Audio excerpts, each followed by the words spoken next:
the Lord Mayor for Kampala, and politically is our boss when we go there. Now, each division also has a mayor. Makindi has a mayor, Nakawa has a mayor, and the same applies to all the other divisions. Now, these mayors also have their deputies. At City Hall, the one for the entire city, Elias Lukwago is there, his worship. He also has a deputy. There's a lady called Nyanjura, Honorable Nyanjura. You ever heard about her? She's there, she's the deputy, because now we are getting the practical skills. Now, even at divisions, we have mayors and also their deputies. But these people have working committees that do the oversight role. Their responsibility is to check and ensure that we, the technical people, what we are doing is right. There are also quite a number of committees in which these honorable people sit on and check on the work that we, the technical people, do. Now, how do these politicians communicate? They communicate through an engagement called council. When they gather, because remember, one will be voted, let me say from Kansanga, another one from Gaba, another one from Nsambia. Now they go to City Hall. And there are those that will go to Makindi. Now when they are there, they will all be in one place. But the mode of communication is they form a council. Now that council must also have a leader.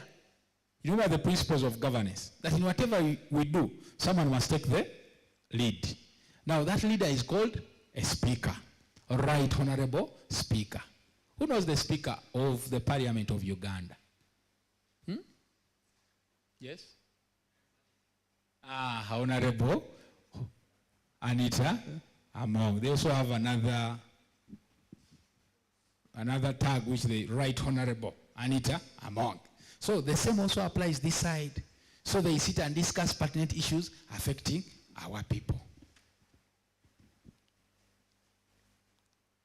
But important to note, in this world, if you're blessed that you're still alive, me, I'm a disabled person, you can see. Do you see that I'm disabled? Are you seeing that I'm disabled? All other things are functioning apart from the eyes. But all other things are doing what? They are functioning. But the eyes are not functioning well. That's why I'm putting on glasses. But all other body parts are functioning well. So, if you have all your body parts functioning well, not even eye defects, thank God. But now we have those people, Bambi, who have defects. So the law took it into, because we said the law must look at all the issues. We are looking at governance. How do you get the voice of the disabled people? So in council, they said that they should have a representative who should sit on council at the division level and at also City Hall level. Women, there was a time when women were considered to be vulnerable. The affirmative action is still there at Makerere. The girl child is added 1.5, right? Because we wanted girls to study. But I'm so impressed that we have quite a number of girls in this university. So, my dear sisters, you already heard. The world is good for a lady who has gone to school, and you're going to be senior and senior architects. So here, the law also considered you that you'd get a representative, and even at the national level, you hear about women MP. You hear about them? The ones that represent all women. Now, governance looks at those social issues. What are the functions of the Lord Mayor? The Lord Mayor is the political head. He's the boss. He takes charge of all the city affairs. Monitors the administration. Whatever the ED is doing, whatever I'm doing, is the boss. We report to him, and he takes action.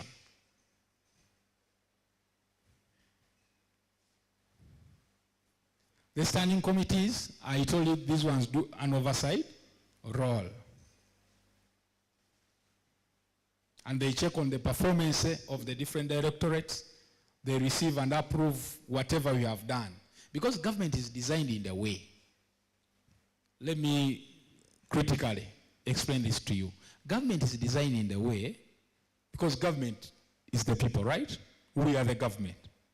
Do you know that you are the government?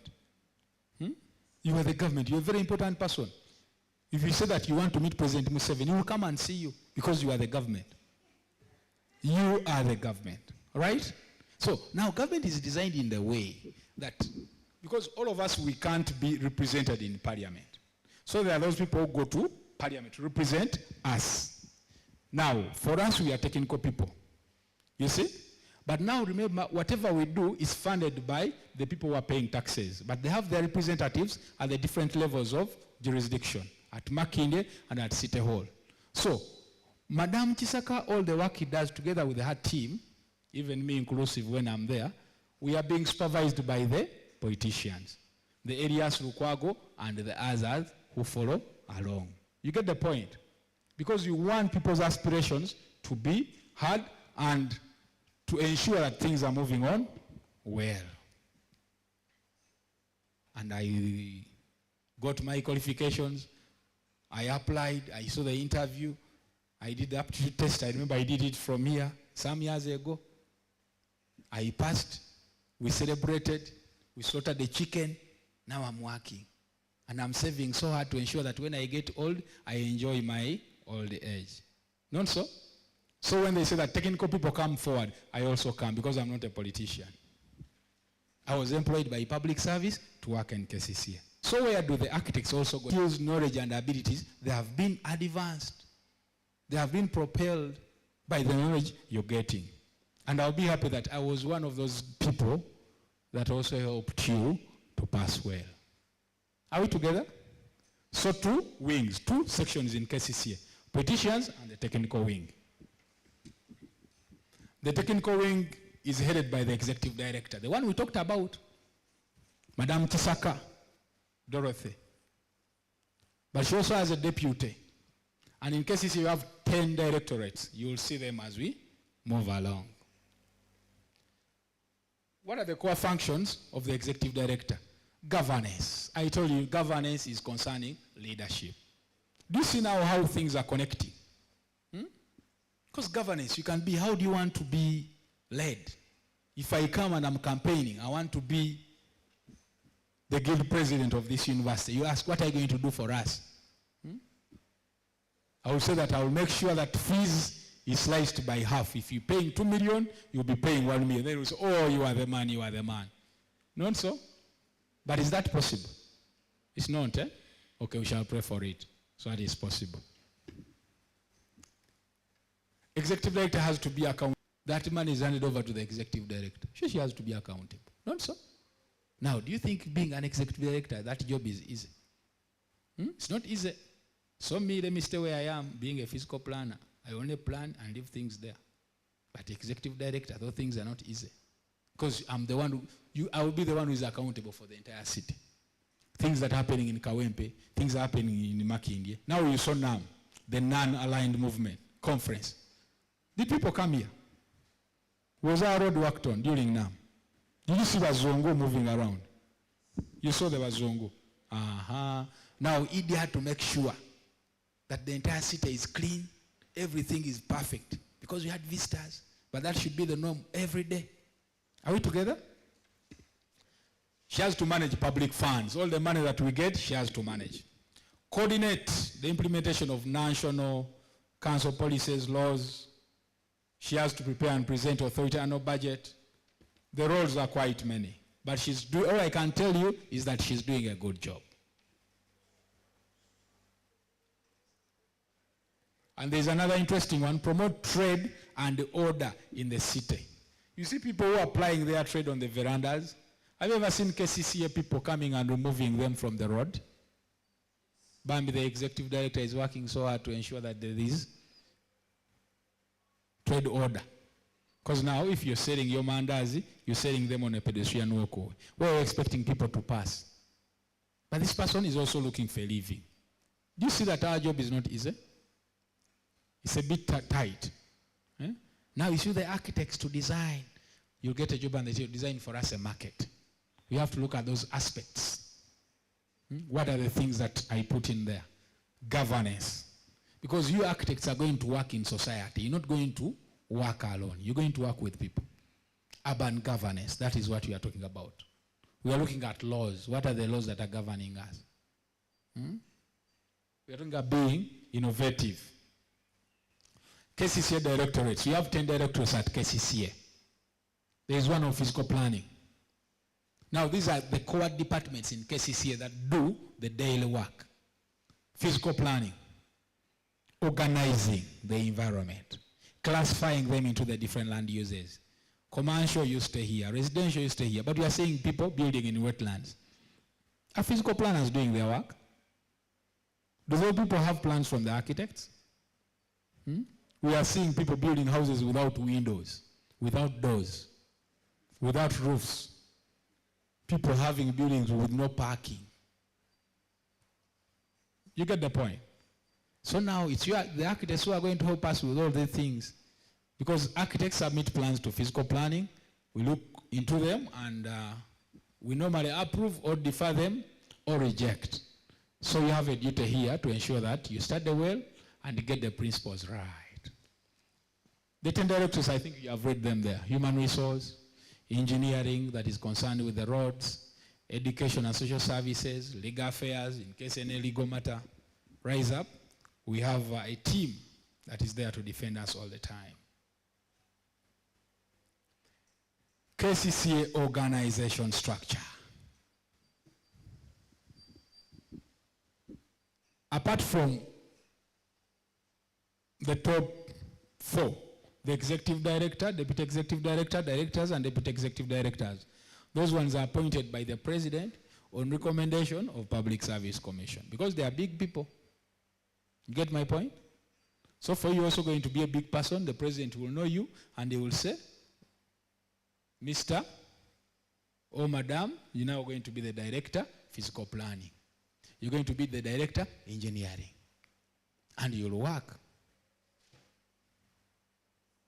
Right now you're still young. And being a director, you have to be with a lot of experience. Even me, I don't qualify to be a doctor. I still have to work hard. Are we together? Okay. Now, the rest of the personnel at KCCA falling in the technical wing are appointed by public service. Jobs are always advertised, we apply, and we get the jobs and start working.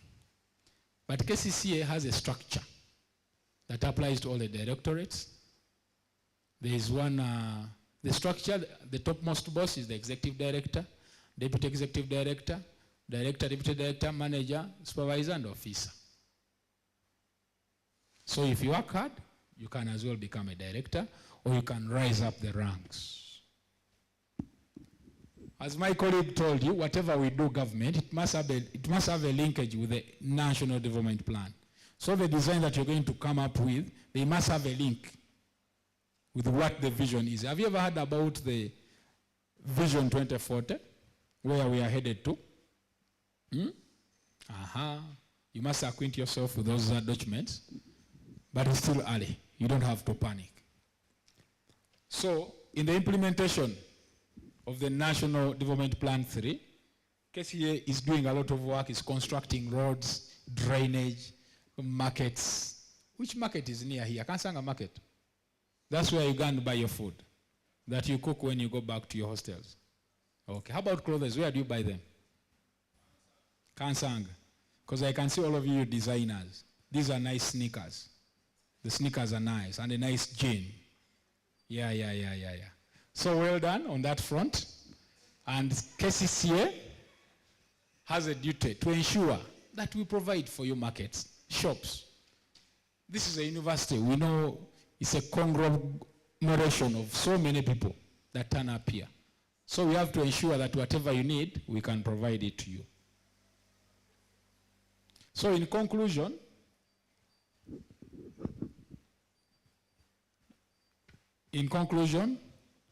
we wanted to look at and the non-governance is about. Governance is about the way we associate, the way we live, the laws that govern us, starting from the institution, what we are supposed to do, where do we report, what is our mandate, that is all governance. And I know even this institution has governance. School fees you pay or you don't pay? You don't pay? Hey, you pay. And now, do you have a time that beyond this time you're not supposed to attend classes? All those things are not there. They are there. Now that is governance. Because if it wasn't there, do you know that many of you wouldn't be paying? Because money is scarce. There is no money. Not so? So, all those examples are supposed to enlighten you about the governance issues. As architects, as I conclude, architects are key pillars in driving a country forward. You are the key stakeholders. Because you design, whatever is done is designed. People are going to entrust you with designing their buildings. I'll get my money, I approach you, I want to put up a nice arcade. I want to put up nice shops. So you have to look into the details. An architect must be well learned, must be well versed, must be well exposed. So that you design things that are going to have that sustainable element, but as well as having value for money, and also being attractive and vibrant at the same time. I beg to submit, and I thank you so much.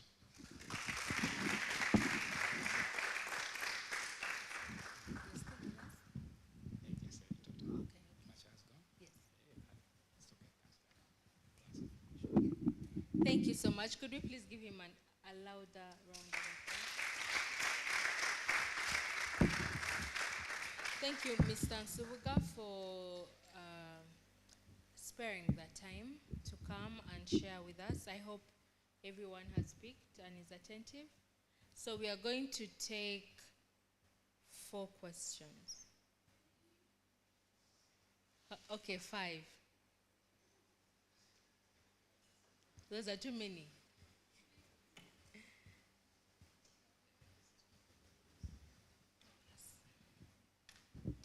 Okay, can we have the guys going to ask questions, please? Matthew, Henry, Ruth, Edison, and Sumaya, and Linda. Matthew, Henry, Edison, Ruth, Sumaya, Linda. Okay, and yours last. So, Matthew, you have to use both the microphones.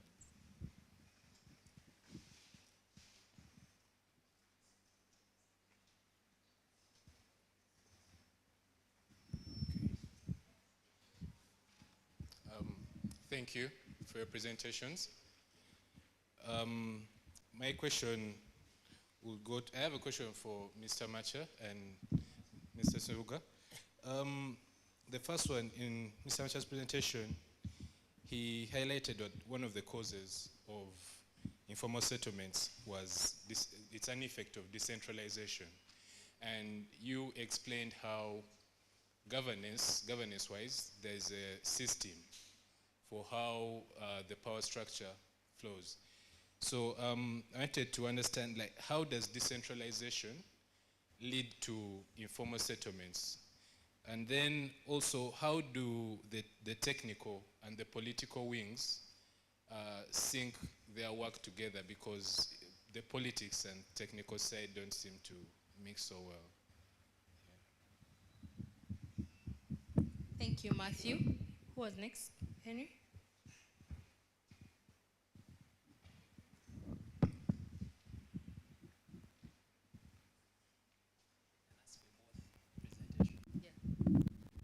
Okay, good afternoon, everyone.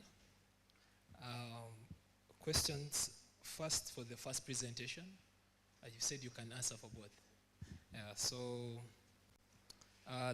There is most of the examples presented are mostly by foreign aid.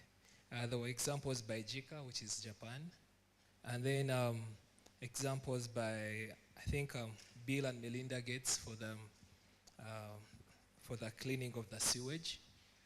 And then, so I was asking, how come most of these impactful examples that were presented to us are all foreign aid? And then, how is this information translated and presented to the locals or to the people in Kampala who may not be able to understand it? And then, Mr. Emmanuel talked about, and at the beginning of his presentation, he said that when you remove informal settlements, the city starts to fail. and I had a personal question to him because I really wanted to. He talked about that he had seen it in some cities.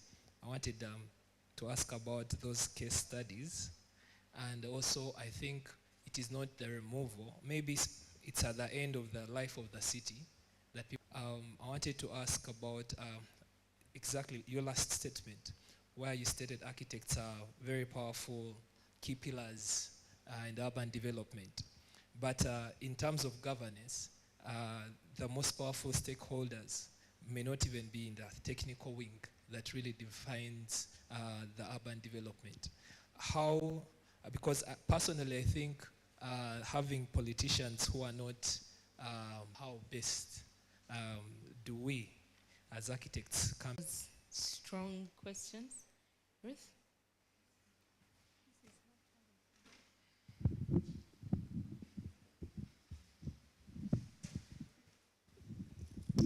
Thank you so much, Mr. Nsonga, for that wonderful submission earlier on. My question is from the first presentation. It's public information that Uganda is very good on paper, but when it comes to implementation, there is a lot of zigzagger. So my question is about implementation. The beneficiaries for that particular project or those particular projects, are they being involved in the planning process of this policy, of those projects? And if yes, how are they being involved? Also, I'd like to know, what is their reception like? Are they welcoming or they don't resonate with it? I would also like to know,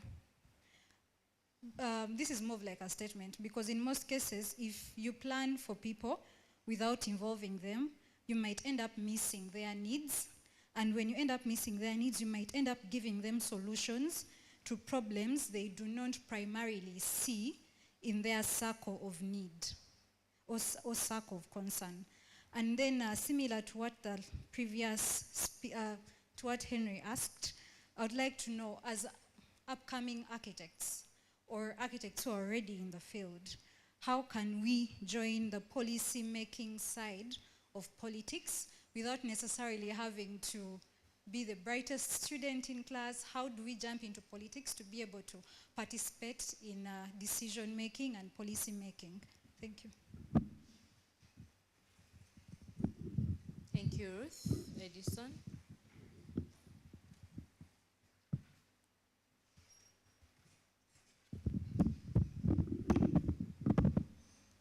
Thank you for the presentation. My first question goes to Mr. Emmanuel. He talked about his overview about the informal settlements and the approach that government is taking towards it. He spoke about incentivized empty services of like the toilets and what. Then my question is, there's already an existing public sewer line within Kampala.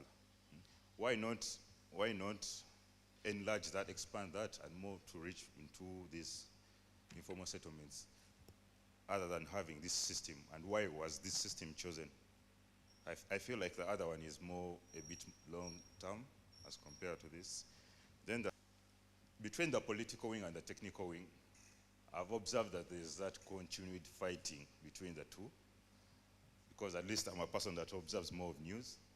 Once you always find that Lukwago is always trying to fight the political directives, more so when it comes to the engineering and the technical service director, Andrew Chitaka. I want to know why that is constant. Then this other thing about the national smart slum upgrading. What is the, if I know you people have approached the people in the slums, I would like to know their reception towards this thing that you're trying to bring up. Thank you.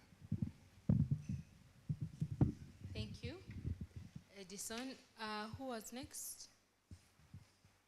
Yes, Sumaya, come.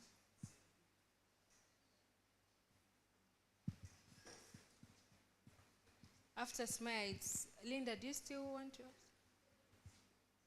Okay, so we'll have one more. After her, it's one more.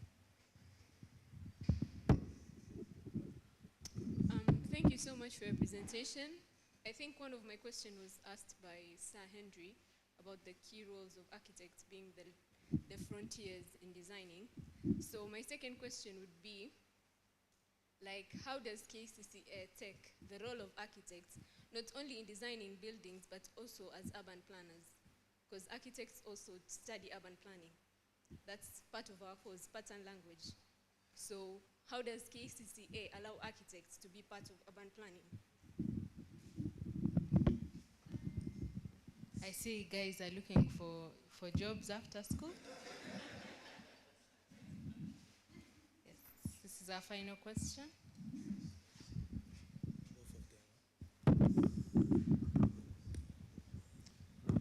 Yeah, good afternoon. Yeah, I have here some questions structured into two questions. Yeah, the first question is about the slum, the first presentation we had with the planner, KCCA.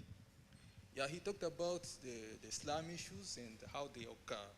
But I also observed how the solutions are being implemented, because I'm also foreigner, but here I'm living in Uganda. Yeah, I watched some of the leaders, speakers of Africa, one South African one who said Africa has always stepped forward into developments as, let me clarify. For example, there is kind of green architecture development spreading all over the world. For us, we don't go through polluting, those civilizations that's past, but we cross from urban and to integrate into the green society. Yeah, that's my historical point. Since we are developing those principles, I've seen many. There are always time-to-time solutions. That means we need to see solutions that how we are used to, because we change from one perspective, direct, we want to see that's happening. Maybe the road, last month we start, this month we inaugurate it. But my most important question, the conclusion is, do we have generational planning or principles? Like we say, we start this, we want to finish it in 50 years. Not only us want to benefit it from it, but we want the process well established and to let others benefit it, instead of like saying, no, we want people to change directly. Yeah, that's my first involvement of the question. Then there is another one, since you are not the only one who can propose solutions.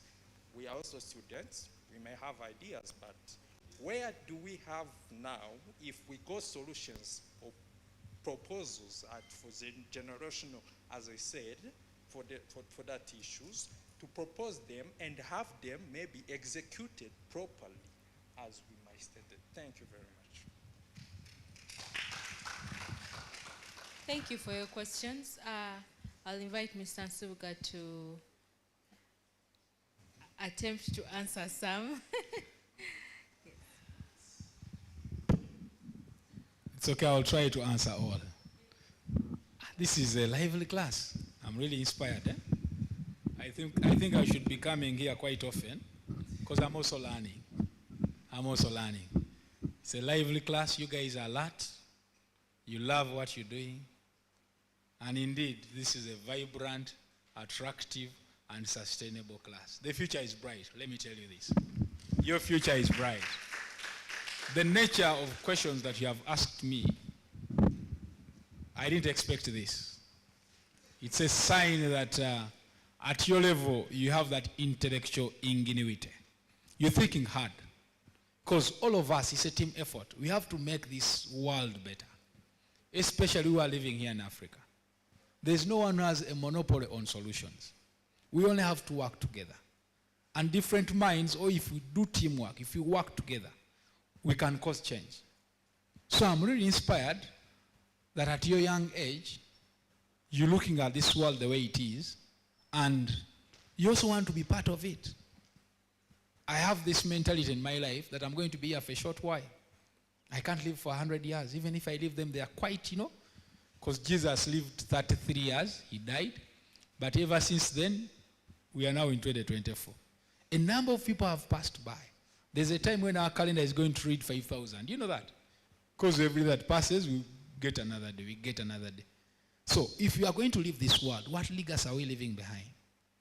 Are we going to leave a better country? Are we going to leave a better family? Whatever we do, it must be well thought of. Doctor, I'm so inspired with this practical kind of, learning. It's really good. You have sharp students. And I'm also going to go back and tell my director and the executive director that I was also inspired. Going back to our questions, I'll start with the most pronounced one. We are the architects. In your speech you've told us, or your lecture you've told us, we are the front runners. How are we the front runners? How do you justify that statement? Now I want you to listen carefully. Because tomorrow you're going to be the money bags. Tomorrow you're going to be the people who are taking the lead. There is a law, because we are talking about governance, right? That whatever we're doing, it must be within the confines of the law. Since independence in 1962, we had a law concerning physical planning. It was called the Town and Country Planning Act. It was enacted in 1964. That law had a lot of gaps. And Uganda being a young country, and the political turmoil that went through all the years, we did not realize the planning. The nice areas you see in our town, I know you students, you don't move a lot, but Dr. and Madam Priscilla here, who goes to town, you'd appreciate that if you, in the inner CBD, you see nice roads and a semblance of good planning. That was done by Bazungu. The first plan in Uganda, it was in 1912. They planned the Nakasero bit because that's where they are staying. They were doing their business in Old Kampala. 1919, they covered that part of Saidi Bale, Parliamentary Avenue, Chimath Avenue, where we have City Hall and Parliament. They also covered Kororo. 1971, when Idi Amin came, there is a structure plan that was done but was never implemented to cover parts of Mengo and parts of Namuongo. So the 25 years in there, they were lost. There was no planning. Someone could get his money, he just puts up a house. And even us, some of us who have grown in this country, we know it. That this thing of planning, where you need a plan, where you need someone to say that a house is supposed to be like this, we are just getting to learn them because of civilization. Now, the game changer came in 2010. And this is where we fall as architects and we as physical planners. That law, the Physical Planning Act you hear about, it gazetted, you hear me very well, it gazetted the entire country to be a planning area. You've got that? The Physical Planning Act of 2010, as amended in 2019, it gazetted the entire country to be a physical planning area or a planning area. What does it mean? It means that for you to put up a building, whether in Kampala, whether in Kisoro, whether in Koboko, whether in Yumbe, whether in Kasese, you must have an architectural plan. And who is that person who is going to draw the plan? It's who? It's you, the architects, because now we are churning you out. And you remember the core values we talked about? There is that element called attractive and sustainable, or sustainability. People were building houses, they weren't putting in their brains. There's a nice building here which I see, it's called UK Mall. Have you ever taken time and trouble to look at it? Don't you think someone put brain to it? Now, can I have my money and I want to put up a building and I just build just Gafula just like that? I'll have to seek the professional services of an architect. Because this is a business that way I'm going. I need a building where the clients are going to come. That is now when in this class, you have to be very attentive. Because there are things that we shall look out for that are going to put your building to be above the rest. Do you know why that building is fully occupied? Do you see that it has ample parking space? Have you ever seen that? And it didn't just come by default. Someone sat down and designed it very well. Do you see that it has natural ventilation and lighting from all corners? Do you see that? Do you see that the corridors are big? Do you see that the standards we are talking about, you know? So, whatever we do, because that's where we are heading, people are now appreciating our profession. Those days, it was because this is Africa. We are now moving to civilization. Now when you grow up, after graduating from, you also want to stay in a nice house. Now a nice house, you'll appreciate that you need a house that has got a bedroom, that has got a lounge, that has got, some green, and there are those standards that we follow. For you just have that excellence niche, that whatever you're going to touch on is going to turn into gold. Institutions are going to look for you. There's a famous architect. In fact, he's the grandfather of all architects in Uganda, all the architecture profession. He was called Saint Ogo. He passed on. I don't know whether you ever heard about him. He was really good. If you look at the work he did, the man died. And he only had a diploma in architecture. But those days, he started a long time ago, in the 70s, 60s. He was the first architect we had in Uganda. But if you look at his work, when you go to town, you'll see a building called Crescent Towers. He's the one who designed it. Parliament was also, no, Parliament wasn't there. There is a statistics building. You'll see it. He was also there. He has an avalanche of buildings. They were designed long time ago, but even now you can look at them and appreciate. But now we have the law that is backing us. You remember the things we talked about, like legitimacy? We are legitimizing. That before you build a house, you must have a plan. And the district councils are enforcing this. I think you've seen KCCA vehicles moving around, impounding tools that you're building without building plans. It's you people who are going to work on those plans. So you are the front runners. All we are saying, you get these concepts properly. Be open-minded. Be a person who wants to explore. There's a building in Dubai, it's called Abu Khalifa. 75. Now, as you sit there, just imagine a building to be 175 floors. But it was designed by people. In our town here, you look at the building, it's only 5 levels, but it's too high. Now, 175, does it touch the moon? Where does it stop? Are you getting where I'm trying to tell you? Whatever we do, have a niche of excellence. The way you've asked these questions, I can see that, you guys are trying to dig deep. That should be, because this world is survival for the fittest. You must have what you're selling out. You've seen me here trying to present and giving lots of examples. Because I'm laboring hard so that I can cascade the message to your level to be able to grasp it. Otherwise, if I came here you couldn't be getting anything. So focus hard. Where we are heading, this world is going to be for the technocrats. And everyone is appreciating that you can't go wrong with the infrastructure developments. The jobs are going to be there. Because Wakiso, if you go to Wakiso, people are building. And they must have approved plans. If you go to Jinja, if you go to Mbale, you'll be working all over the globe. You can even cross to Kenya, you can go to Sudan, you can go to Somalia. Everywhere the jobs are going to be there.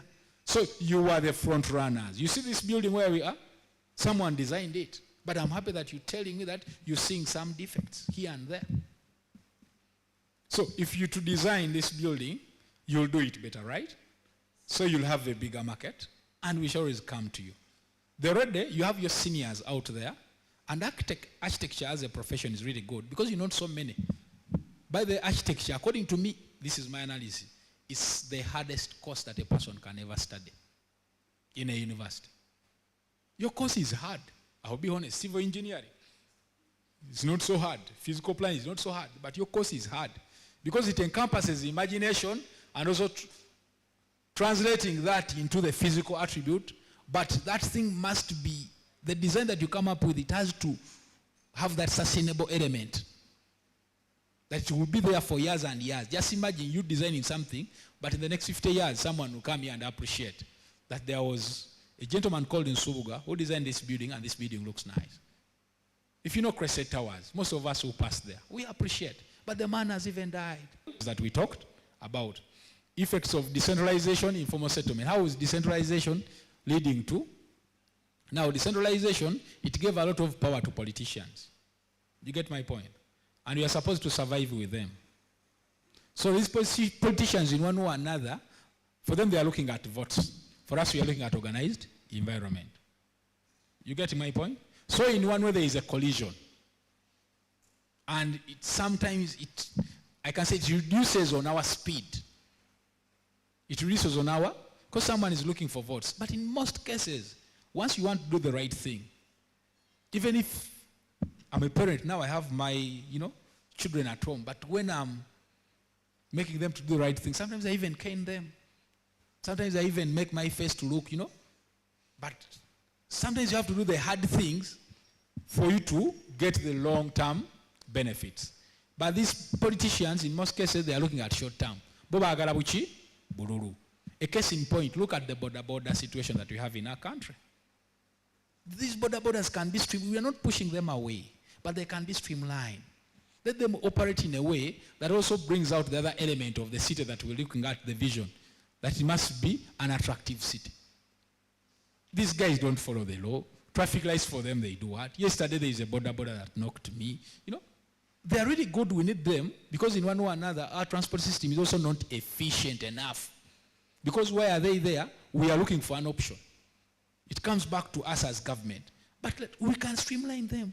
But it's politics that is causing all that what? Confusion. People are encroaching on wetlands. We go there, we go with NEMA. We pull them away. Tomorrow they go back. We pull them, And the person says, you leave my people there. Now the mayor also comes, these are my people. Look at the Batembei. Batembei man. They go, the vendors. They're also looking to survive. But at the end of the day, they must ply their trade in an organized way. So you see how decentralization is also affecting us. Hopefully I've answered that. But we are trying, because at the end of the day, all of us, we have to survive. We don't have to be so hard. The things that we do must have that component of fairness and honesty and transparency. We are on this world and we are supposed to coexist. But it asks the planners to plan and ensure that all the economic activities, all the different residential, industrial, they are in their areas of jurisdiction where they are supposed to be. Technical, political, pulling ropes, two wings, Lord Mayor, the executive director. You remember what I told you about the legitimacy laws? In fact, the 2010 law that was enacted or that was passed by Parliament, it was done, I can say, hurriedly. There was an amendment in 2019. In fact, I showed it here. There was an amendment. Why did they make that an amendment? These laws were somehow overlapping on the mandate. They weren't very clear. Lord Mayor does this. The executive director does this. So they were always colliding and conflicting. But ever since that law was amended, there is some sanity. So what we do, each and every stakeholder or party has his own mandate. And it's inscribed in the law. If you go there, it's well stipulated. Douglas, even the work we do, I'm a physical planner, we have engineers, we have public health officers, we have this. The law is there. What am I supposed to do? What is my mandate? We have the national laws and also the institutional laws. I can always refer to the Physical Planning Act, the NEMA Act, the what. The engineers also have the Access Act, the what. Public health also have theirs, Then the team effort we talked about, a group of people working together but pursuing common goals and objectives. So what separates that entanglement are the laws. What is the law saying on this? Are we together on that? Projects, foreign aid. The locals, where are they? They are sleeping. They are trying their best. And all the projects that are coming on board, you saw Weyonje. We are looking at that local person on ground. And we are also looking for localized solutions. KCC has just won an award. I think it's on Weyonje. If you Google, you'll see it. Edie, yesterday we were together in the meeting and she told us that she went to China to receive that award. And she told us that she became an ambassador or a celebrity of Weyonje.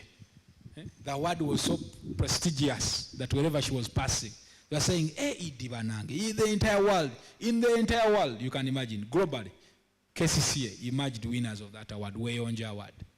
It's a sanitation app to collect garbage and things of that nature. We have just won it, meaning that the niche of excellence, the innovativeness. So, foreign aid is coming, but we are trying to get local solutions and also involve the people. Because we can't move alone. This country, this city is for you. You are now also city dwellers and we have to move together. Informal settlements, what are the advantages? Because my colleague here said, we can't do away with informal settlements, we need them. Basically, just to give you a heads up, there's nothing that is bad. Even a bad thing has got an advantage. But it's a big call for us to plan for those informal settlements because they also need services. How can you stay where there is no road? How do you take your mattress there? In case of any calamity or any eventuality, fire breaks up, how do we rescue you? But now, if you look at the advantages of informal settlement, they provide cheap labor. You find these industries, Mukwano industry, if you go there, people are working there, they are staying in Chibuli. But nonetheless, everyone, because if you look at the Sustainable Development Goals, the 17, I hope you know them, zero hunger, no poverty, access to cleaner waters, there are quite many here.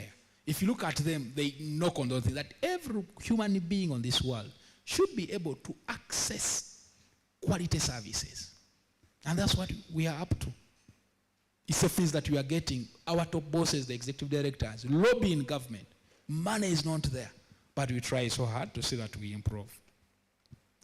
Poor accountability. Money is coming, and yet government here has now tightened the noose on embezzlement, on corruption, on if you don't do what you're supposed to do, whether this one I want to caution you, the number of technical people who are rotting in Luzira or in prisons, I can say.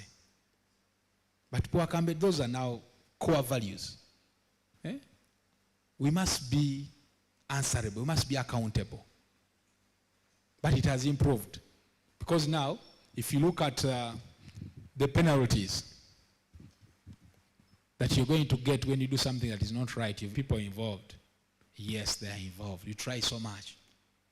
If you are making a road, in fact, World Bank, in one of its contracts, it has a clause that most of the simple work, like digging trenches or those mansions that, they have a certain percentage where you have to use the locals.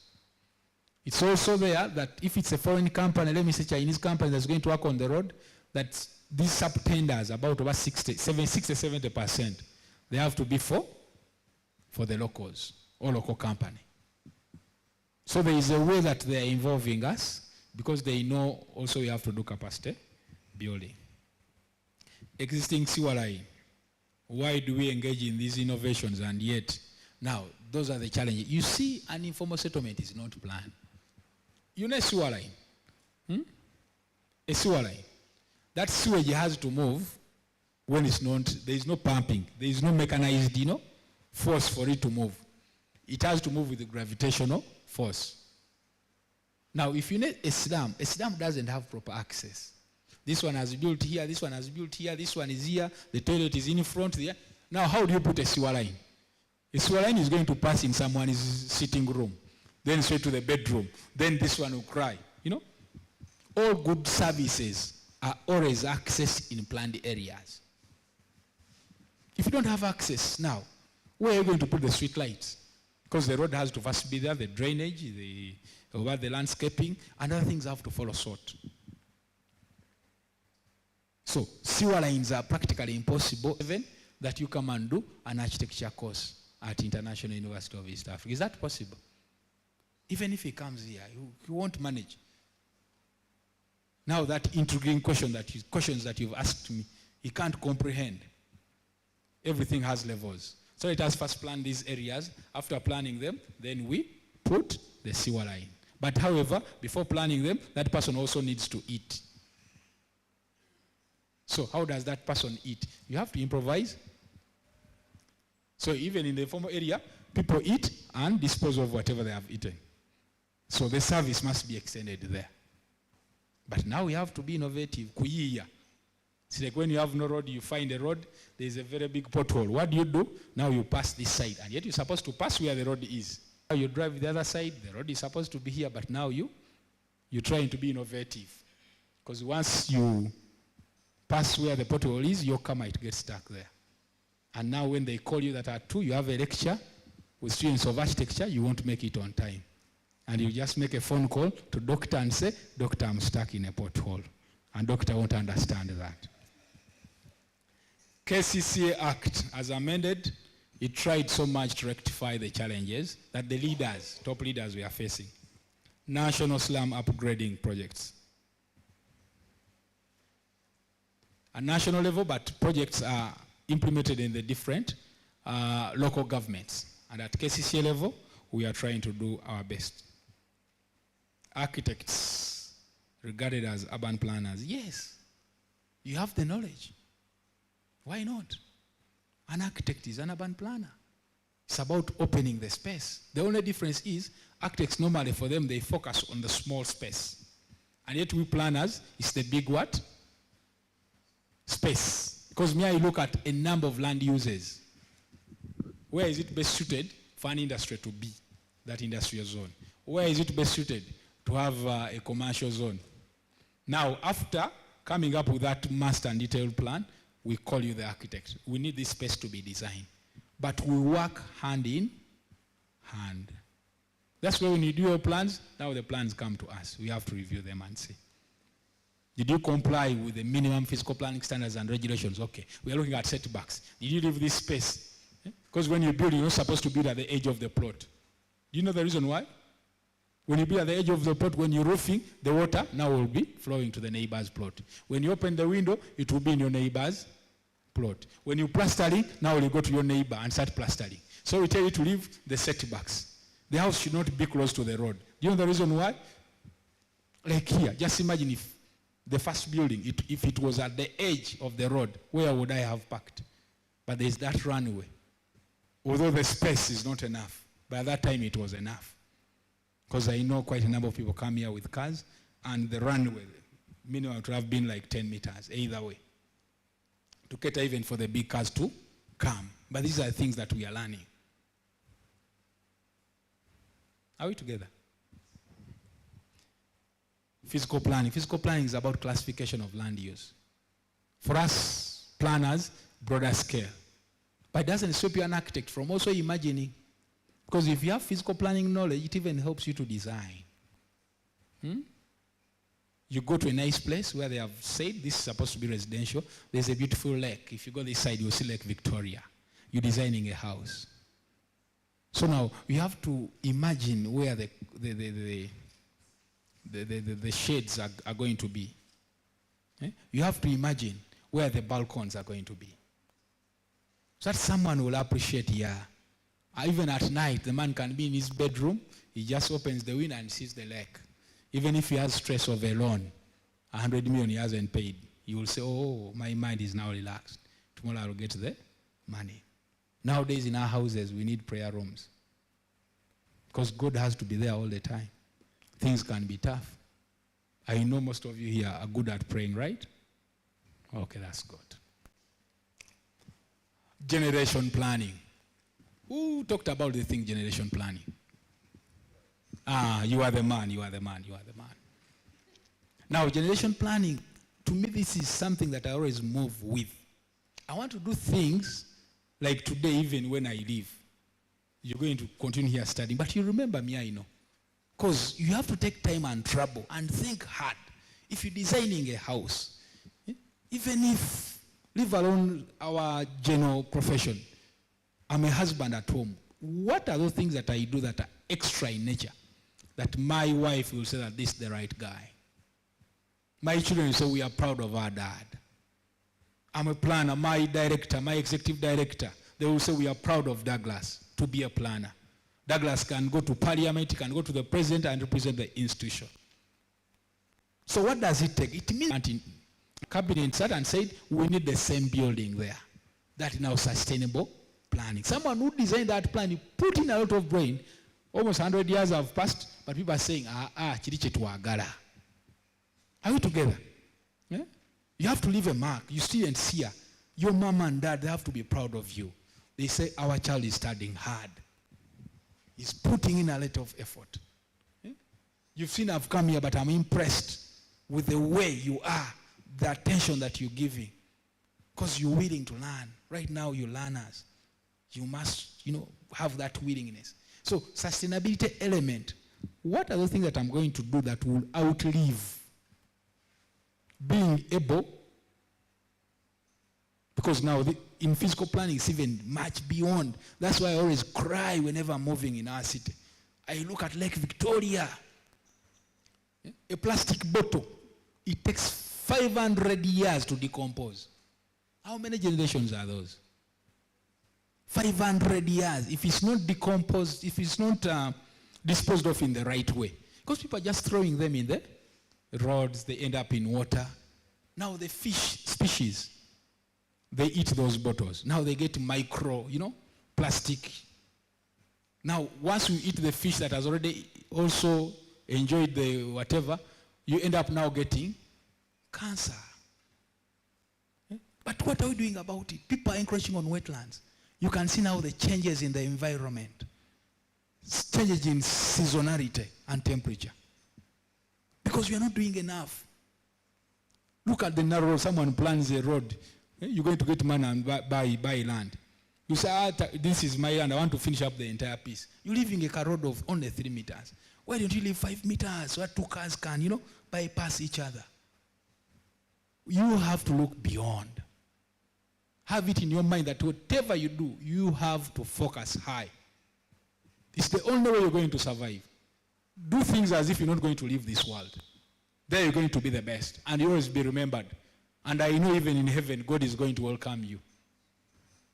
Do things as if you're not going to leave. When you go to town, that town of ours, it was planned in 1912. But the roads are there. Kampala Road, 1912. But we are passing there. Makerere has different those holes you hear. There's Livingstone, there's Mitchell. They were designed in 1928. The master plan for Makerere, it's 1918. In 2021, they celebrated 100 years. But there's someone, because Makerere, it was a hill, it was a forest. Buganda had his premier that gave land to Wazungu. So after getting that land, someone sat on a drawing table and he designed that it has have the eastern gate, the western gate, the main entrance, and they started implementing. They have the upper roads, then the lower roads. But when you go there is that semblance. And I can also appreciate it here. Because most of the university that I see is one building. Team University. How is this? How can it be a university with one building? The learning environment has to be serene. I don't know whether you're getting my point. We need to appreciate this world. God gave us this world in its natural form. It's our duty. Now you're being trained to also ensure that you also live it the same way. But I'm so happy that you guys are focused. This one, I'm also going to take back this feedback. I've also learned a lot from you, and I appreciate. This time here has been really enriching. Thank you for that. I hope next time we shall keep on interacting. We shall even call you where we work from so that you can appreciate the things live. We take you to the different offices. The mayor sits here, the executive director sits here, planner sits here. They even interact with the reality, and I know you're going to make up good professionals. I thank you.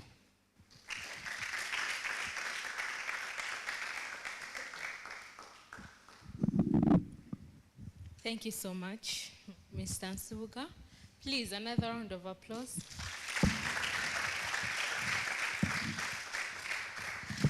That has been, I think this session should have been called Take In, because we've taken in a lot of information. So kudos to you guys for being alert and attentive the whole class, the whole lecture. Yes, Mr. Macha had to leave earlier, but the team will be with us again at a later stage in the course when we are doing the workshops. So if you still have things you need to ask, questions you need to ask, or you need to reflect and come back, they're going to walk this journey with us. So thank you so much, Mr. Nsubuga, and to the whole team at KCCA. We appreciate. Sorry about this.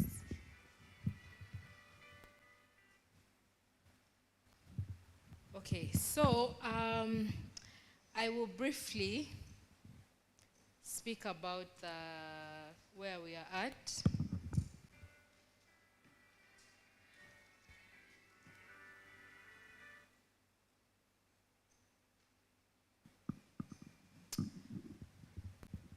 Can you see the screen?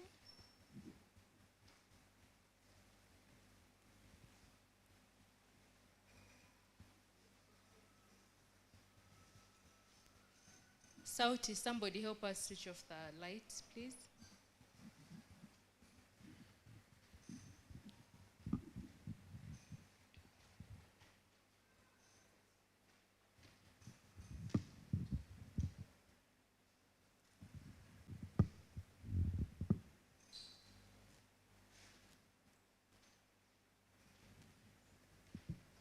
Where is Henry? Who has the remote? Okay, as he gets it, first question. Did we go through the literature that I shared on the group? How many people took a look? The books were called The Mentic. Yes? Okay, how many groups had time to... There? Lucky you. But I shall put the assignment on the group still. How many groups had a chance to meet?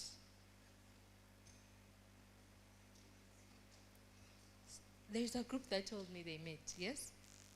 Other groups, what happened? You met and you were able to discuss your patterns? Okay, so the idea of looking at the literature that I... So just look at another format that's used, and then as a group decide whether all the sections on that form are relevant to you. Yeah? So it's not a must to have your patterns go in line with a form. You can change a section, you can add a section. For example, you can say, how does this pattern relate to a section for context, for example, or a section that describes, is it a pattern that's more from the institutional side of things or from the social side of things? Those are just my thoughts, but I saw very many interesting patterns, and maybe the form might limit all the information. So that's task number 1 as a group. Please add, wait.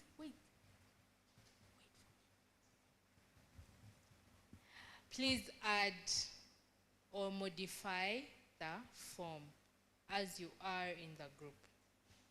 Yeah? Then your other task is, I might or might not have introduced this at the beginning of the class, but there is, the end goal of this project is to come up with something physical. Did I introduce that? We can, yeah?